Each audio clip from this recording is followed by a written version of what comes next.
Rob from Fountain Pen Journey. I intend on making a comeback, so this video is belated. This is Fountain Pen Journey, 7.5 years on. Got a bit of explaining to do. It's not justification, it's explanation. Because, just to fill you in, last year, 2024, fully intended on doing a 7 years of Fountain Pen Journey video. Didn't happen, mainly because it almost became ballpoint pen journey. Now, reason for that is quite straightforward. We had a bit of a dodgy year last year. I do probably 90% of my pen use in bed in the evening, do a lot of journaling then. Now, during that summer of 2024 into the whole of the rest of the year, fountain pens in new bedding were not a good idea. Fountain pens are great, I love them, but I actually got to the point where it was just impractical to use a fountain pen in bed, journaling in the evening. It was too messy. I honestly was going through so many life changes, if you like, that I just could not be dealing with filling pens, cleaning pens, dealing with all the mess.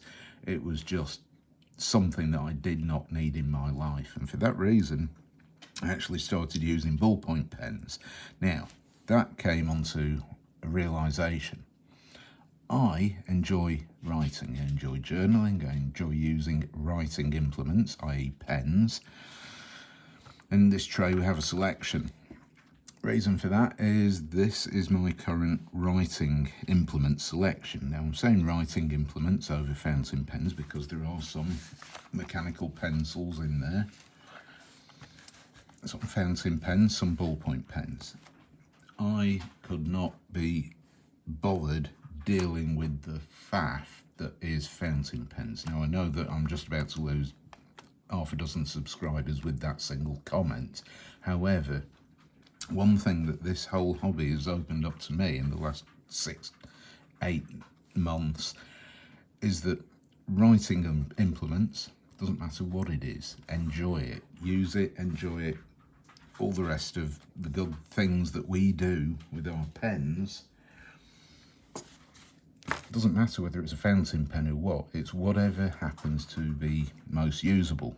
And for me, during that period of my life, it was ballpoint pens, and I actually came to a few realisations. However, in the last sort of month, I've actually got back into fountain pens, and I really have got back into fountain pens. Started using them all the time over the ballpoints, enjoying the different colours of inks, all the things that go with it. However, there's been a few realisations, and that is that cartridge converters especially, absolute nightmare. Can't be bothered refilling them all the time.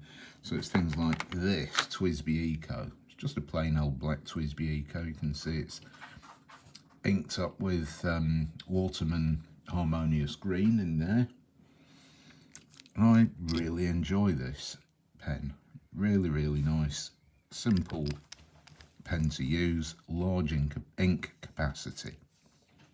But you can see that my Visconti Homo sapiens Bronze Age has come back out. So this is now one of my, if you like, everyday writers. So let's start off with what happened.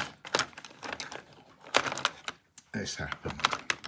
So back in August, very early August last year, I needed a ballpoint pen to do journaling with at night. Just had to stop using fountain pens. It just was not worth the risk of damaging very expensive bedding with ink spills and burps and splodges and all the other things. So I bought a ballpoint pen. This is a Parker Jotter. It's a modern Parker Jotter. And the first thing that ever happened was I got my journal, got this pen, got into bed and went, oh my God. Retractable fountain pens. I am not a fan of these. I don't like retractable fountain pens very much. I find that the Nibs dry out very, very quickly. I know some people say, oh, but my Pilot Vanishing Point or Pilot Cat Plus isn't that bad. Well, put it this way, you can try a Pilot Cat Plus or Vanishing Point next to a TWSBI Eco. Leave them unused for a week or two and let's see which one writes. Guaranteed it'll be the Eco. This feels great. It's absolutely, and it's like, what the hell? This I like the Parker Jotty fountain pen, but this, it was like, as soon as I used the mechanism, it was like, this is so solid. It is so efficient, so good. And I was like, yeah, but if I had a fountain pen that was that thin, it's going to give me hand cramp. No, really didn't. And it's a ballpoint pen. It's going to need loads more effort to write with. Absolutely not. So, what I shall show you here, and this is usual Rhodia paper. Right, ballpoint pens. Almost always a hard start. Very easy to get going. There we go. Bit of a scribble. What I do at the back of my journal, so you've got the inside back cover, the back page, you just give it a bit of a scribble there, and it's good to write. So let's go with this. So I'll do a writing sample. This is just the Parker Quink Flow blue ballpoint refill. It's a G2 refill. Parker Jotty black ballpoint. I will do some fountain pen stuff later. And this is just a medium. You can get these in other ball widths if you like. Parker Quink Flow Blue is the ink.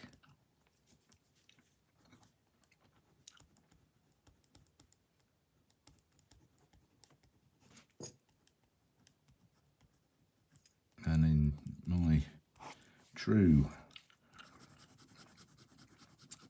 fashion of doing pen reviews, dry time, pretty much instant. I mean, this for me was a big one. When you're writing in bed and you can't afford to get any ink on the bedding, this is brilliant. And it's thin. It's a very thin, if you like, thin-barreled, thin-section pen. And I have written with this, and more specifically, I bought a blue one. I've written with these so much, nearly 1 year of use, and I'm still on the same refill. When you want to change it, you just unscrew it. There we have the metal Parker G2 refill. And one thing that came out of all of this was the Parker G2 refill is an ISO standard, actual ISO standard, International Standards Organization. Very, very specific into all the dimensions and tolerances. So you can buy these, and you can buy aftermarket. Loads of different Parker style G2 refills available. Different colours, different widths, different inks. And they're brilliant. I can't believe that nearly 1 year later, I am still using the same refill. I bought spares, I bought different colours. I haven't moved on to a single one of them. I am still using this. And it's had a lot of writing this year. So what else? Now, freeze, this thing. The Bic 4 colours. It's, I'm not saying it's great. I've used up the blue cartridge, but the black cartridge is still going. As you can see, it's not the blackest of blacks. It really isn't. But you get the 4 colours. You get green, you get blue, you get black, you get red, all in one pen. So for journaling, no fuss, no nonsense journaling. This thing writes for ages. You get your 4 colours, so you can do all sorts of note-taking, annotations, things like that. This opened up my eyes to a whole new world. Simplicity, ease. So easy. These are very specific refills, but you can cut other ballpoint pen refills down to fit them, but you can buy replacements. Dead simple. Great pen. Not the prettiest, available in different finishes. This is the shine version. This is the teal colour. So what else have we got? Bit Crystal. Absolutely boring mainstay pen. As you can see, nearly run out of ink in this one. Disposable. You can get refills for these, believe it or not. There is also now a metal aluminium version of this with a silvered sort of cap, and you can buy the refills for that. Strangely enough, if you buy the specific refills, you see this olive sort of browny coloured plastic material they always make these things out of.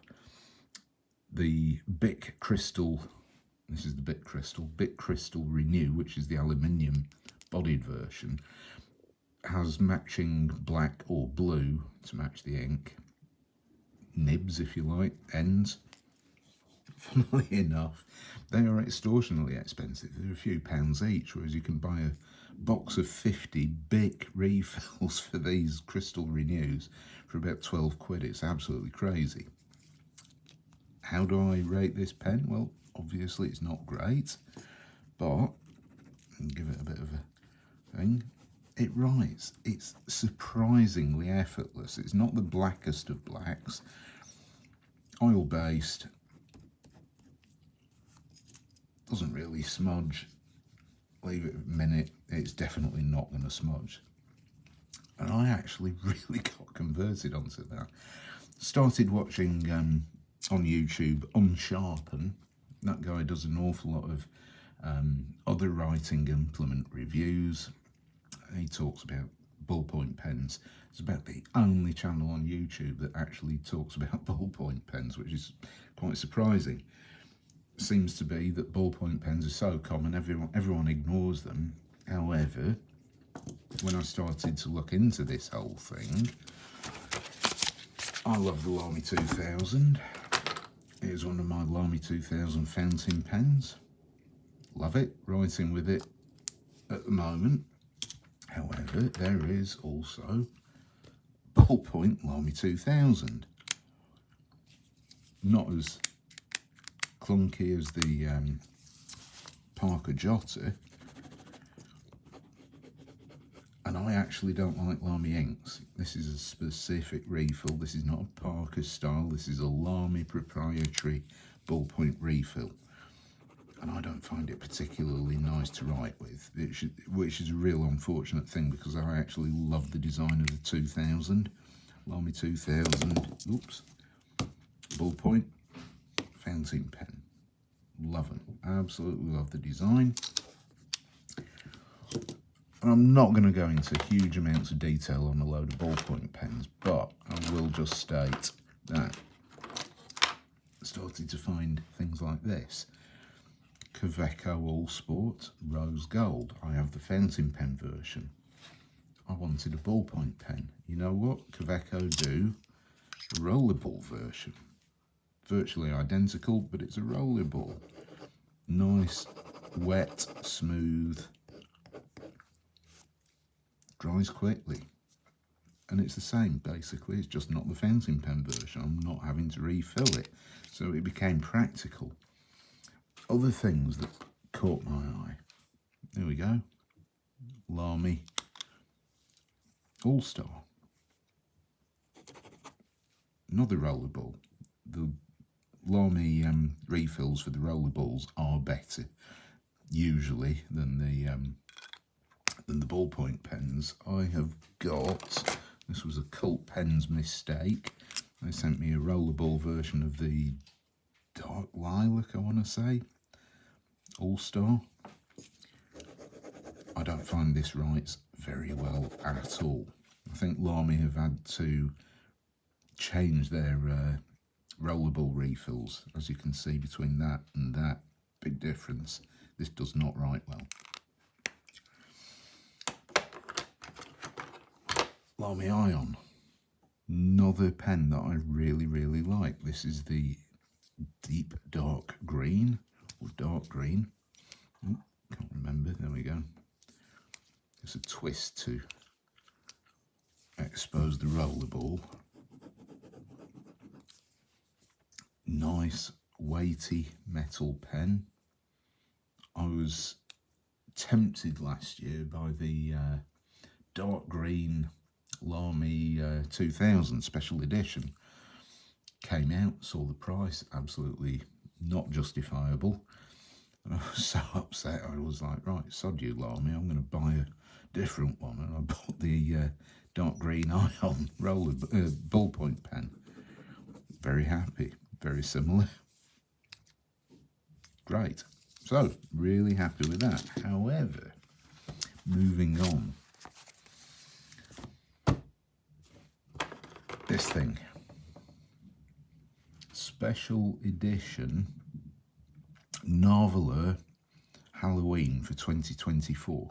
I was so taken with the Sunset Orange Pelican M205, or is it 200? Can't remember whether it's gold or silver trim. Very expensive in the UK. Managed to find one from overseas imported. Got it a little bit cheaper. But in the meantime, I actually bought this. And I was like, oh, great. It's a vacuum filler. It's going to hold a fair amount of ink. Yeah. This is the reason that I almost got put off fountain pens. This pen is the first pen that I bought for months, many months. Absolutely useless. It just has such poor ink flow. You uncap it and you can see there is ink down below the end of that piston there. Absolutely nothing. Absolute nightmare. Absolute disappointment. So, yeah, Narvala, not happy with you. Very unimpressed. Very nearly almost put me off fountain pens for good, because this, first purchase in so long, I was like, well, that was just an absolute waste of time. Waste of money. This is why I don't use fountain pens. So I went back to using my Parker Jotter. Reliable, doesn't run out. Ink flow's fantastic, keeps up, doesn't use loads of effort to write, and then slowly progress back into using fountain pens. Most recently, I've been using the Visconti Homo Sapiens Bronze Age, which I have to admit, bought it 4 years ago. Yeah, 4 years ago. Inked it up once, twice, had it around, loved the uncapping with this hook system. It's brilliant. I think it's a fantastic pen. So anyway, there will be more videos coming soon. Thanks for watching. See you next time. Bye.